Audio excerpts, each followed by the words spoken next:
So the International Poverty Solutions Collaborative is one of the centers of innovation funded by the Office of Academic Affairs. And these centers of innovation were charged with doing some really unique things. We're actually trying to bring together groups of investigators who are interested in coming up with solutions. I like to call it the next generation of poverty research. Trying to figure out what is it that we can do that will actually help people emerge out of poverty and help turn around communities. The Poverty Collaborative, Solutions Collaborative, is part of a program that's developed by the university to try to facilitate and encourage interdisciplinary research and practice among the faculty. So they have proposed this center, which is seeking to find solutions to this issue, this intractable issue of poverty. And as I talk to people, you know, I would talk to somebody and they'd say, well, you need to talk to this person, this person, this person. And before you knew it, you know, we had over 60 faculty members from 14 different colleges who were quite interested in trying to meet some of the challenges that we see in poverty here and elsewhere.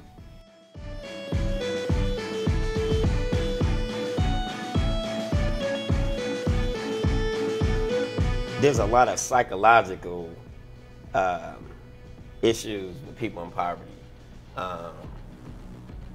When you grow up in a society where you know that things are available, that the resources are there, but you're just not getting them, or that you know that there's people who are eating, or there's people who have heat or electricity, or don't have to worry about getting evicted, and then when you do go and try to do something different with yourself, when you step out of that area or that neighborhood and you go try to get a job or you go try to shop and you get treated a certain way, whether it's verbal or nonverbal, like there's a lot of building up that needs to be done.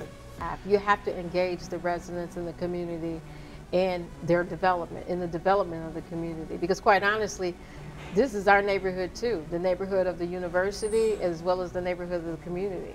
So we all could benefit by working together for the good of this community.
If you look at centers across the country that are federally funded that focus on poverty, you'll find that our center is quite different. I would definitely say it's not research just for research's sake, for the simple fact that we are already attempting to create relationships that go beyond the research that we're doing.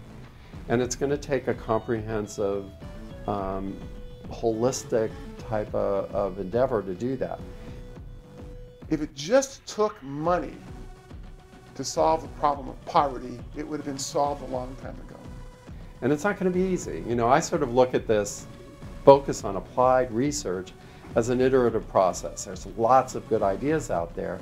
What we need to do is evaluate those ideas when we try to put them into practice, figure out what's working, what isn't working, and try to improve upon it. And over a period of time, we're going to get better at addressing an issue that's been very vexing and difficult to address, not only nationally but internationally as well.